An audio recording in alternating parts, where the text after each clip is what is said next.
Spark of Jewish unity number two. How do we actually respect somebody who has opinions that we don't understand and who acts in ways that we could never accept?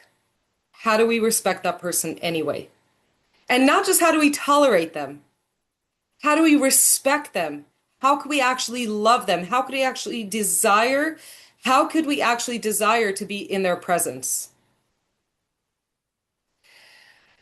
A professor one time came and visited the Rebbe, and he told them, Rebbe, human beings are so disappointing. When you meet them, they're all nice and they're friendly and they're polite. But then, the more time you spend with someone, all kinds of ugliness comes out. They're kind of like when you come to a neighborhood and everything looks so polished and beautiful, and the street lights and the streets and everything looks good. But the minute you start digging underneath the ground, there's like dirt and sewage and all kinds of problems. So the Rebbe said, I agree with you and I agree with your analogy, but you're missing one layer. When you first begin to dig under the ground, yes, it looks dirty, and yes, you may find all kinds of problems. But when you keep digging and keep digging and keep digging, it's guaranteed that you're going to find treasures. You're going to find gold, you're going to find water, you're going to find minerals, you're going to find gems. When you keep digging, you'll find the treasures. And that's the key to the second spark of Jewish unity. The parts of us that clash with other people are not essential to who that person is, and they're not essential to who we are, meaning you haven't yet interacted Jew to Jew or person to person. Each one of us is made up of so many layers. We're just going to talk about two layers. For sake of simplicity, we're going to talk about the outside and the inside. We're going to talk about the superficial and the essential. We're going to talk about what's transient and passing and changeable, and what is real. The person versus anything that could have gotten attached to them throughout their lifetime, the person themselves. What do we clash about? We're always clashing about outside to outside. So you may think, but why are you saying that? I don't just clash with people about silly things. I'm not just clashing about what we want to have for dinner or how we like the temperature in the room. We're clashing about really, really important stuff. I, for example, have one perspective on Israel, and this other person has a horrific perspective on Israel, in my opinion. I have one perspective of what would be good for our country, and somebody else has a perspective that will destroy our entire country. I'm talking about really, really important differences. What could be more essential to a person than their entire worldview? And the answer to that is what's motivating their worldview. And so we'll just cut right to the chase. Everything that we clash with people about is external to us, is our externality bumping into their externality. Bottom line, the common aspect of every single one of us is the soul. And the soul, if you distill her entire voice into one sentence, the cry of every single soul of anyone you will ever meet, the cry of their soul, the call of their soul, the voice of their soul is saying, how can I make this world a better place?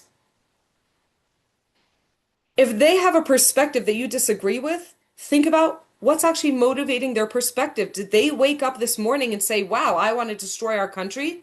Or I want to just destroy the people of Israel?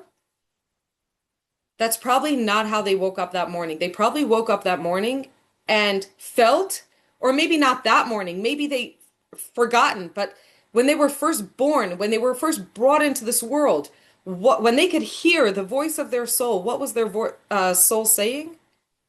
How can I make this world a better place? Every soul wants to serve God.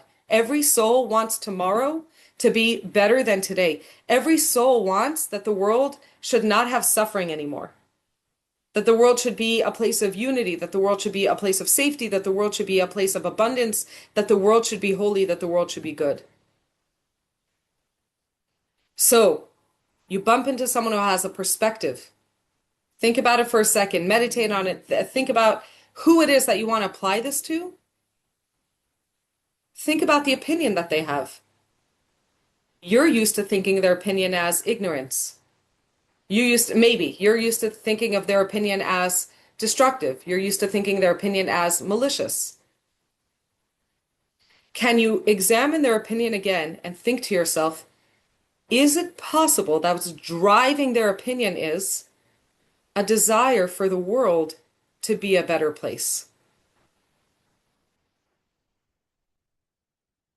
So, spark of Jewish unity, number two is how can I respect every single fellow Jew that I bump into? Remembering that our bodies may clash, but our souls don't. Just like my soul wakes up in the morning and says, how can I make this world a better place?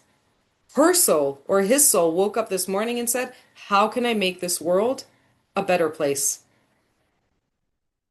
When you're in a conversation with somebody who has an opposite opinion of you and an opposite world for you than you have, ask them questions that will lead you to recognize that motivation, and for them to bring it out to the open. Meaning, they give you some opinion, ask them about it.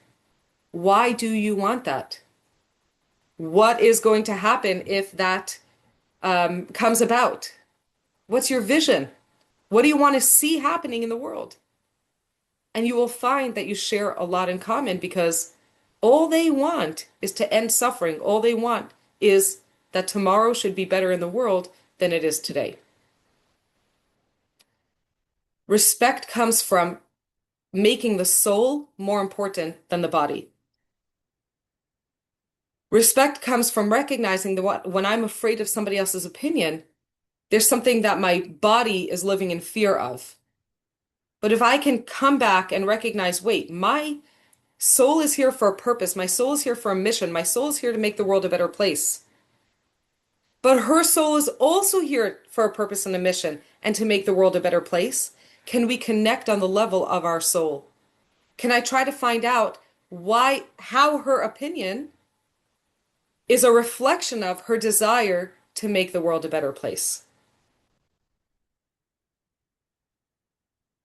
If this feels a little bit incomplete for you, please rest assured that tomorrow we're going to have to dig even deeper. We're going to have to go to a place of, what if the person who's standing next to me, there's no way I can see her opinion as trying to make the world a better place? What if I'm looking at someone standing here in front of me and I really think that they are deeply motivated by wanting to destroy others, by wanting to make things worse? Maybe it's somebody who is expressing open anti-Semitism, open bigotry, open racism. What about a terrorist? How can I feel respect for somebody who is actually living in a way that is making the world worse? So God willing, tomorrow we're going to go to that place. Step number one today, respect. Recognize that everyone has a soul. The soul wants to make the world a better place. With most people that we meet in our lives, that should be enough.